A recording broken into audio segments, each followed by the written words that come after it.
Nestor Prodigalidad Jr. Nakatira ako sa Dasmariñas City, Cavite, 53 years old. Bali, dati po akong waiter, way back 90s.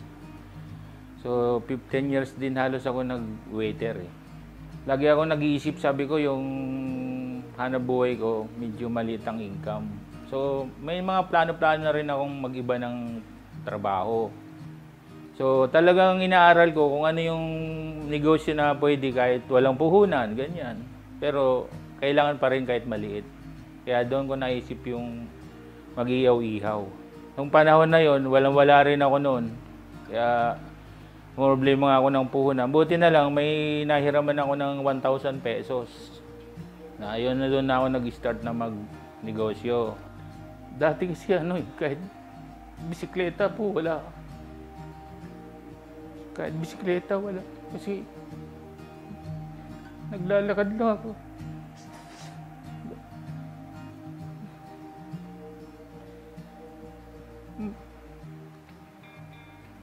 Madaling araw, mamalingki. Sobrang hirap. May sakit pa akong hika eh. Kaya, minsan namamalingki ako noon eh. Natake ako ng hika. Umupo na lang ako sa isang gilid. Pero, yun nga dahil sa meron tayong pangarap para sa pamilya, sa kapwa, makatulong. So, hindi yun naging dahilan para sumuko. Yun yung nagiging inspirasyon para lumaban.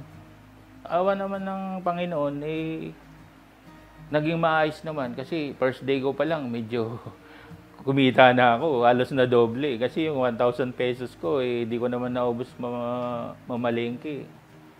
Kumita ako ng 500 pesos. So, hanggang sa nagustuhan ng mga customer ko, yung 1 kilo ko kulang na eh. So, meron akong isang customer, sabi sa akin, "Kuya, ang sarap ng sausawan ng ng ihaw-ihaw. Siguro pag nagluto ka ng ulam, masarap din." Kaya una namin niluto nasarapan ngayon yung mga customer. Ang sarap naman ng gulay. Nagdagdag na ako ng ibang putahe. So, yun, dinagdag ko unti-unti. So, hanggang nakakuha kami ng malaki ng pwesto roon, banda roon, na inuupahan na namin ng 3,000 isang buwan. So, yun, tuloy-tuloy naman po yun. Alauna ng madaling araw, namalingki na ako. Tapos, magluluto pa ako, magtitinda pa ako, magsasarado ko, gabi na. Sabi ko, sobrang hirap, pero nakikitaan ko kasi siya ng pag-asa eh. Kaya hindi ko tinigil. Hanggang sa naisipan ko magluto ng bulalo.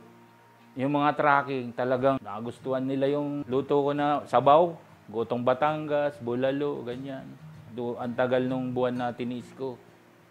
Pagpasok nung November, nagbo-boom na siya.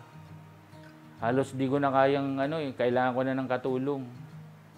So yun, tuloy-tuloy na yun hanggang sa nakapagtayo na ako ng ibang kantin, ganun. So nag-expand siya.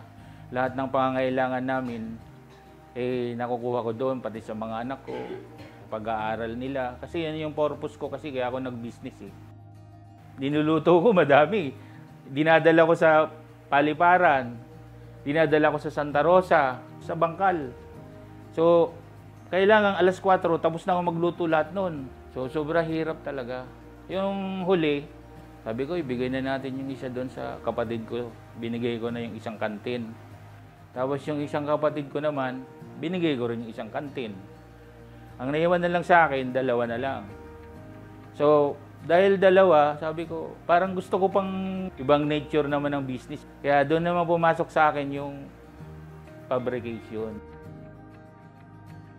Yung The Box, fried chicken po yun, mga flavored chicken, ganyan. Yung kasi madali lang paggawa nun. Hindi yung katulad ng mga pagluluto ng ulam na maraming trabaho. Siyempre, unang-una, araw-araw nagpapasalamat tayo sa Diyos eh. Paggising lang natin, siyempre, dapat ipagpasalamat na yun. Lakas, buhay at lakas natin.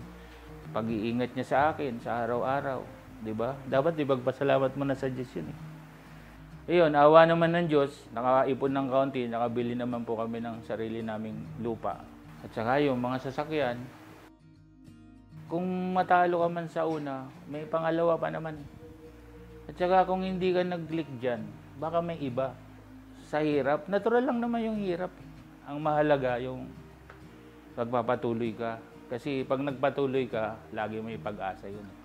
Pag tumigil ka, yun na, patayan na, wala nang pag-asa. Tumigil ka na eh. Diba? Sa negosyo ganun.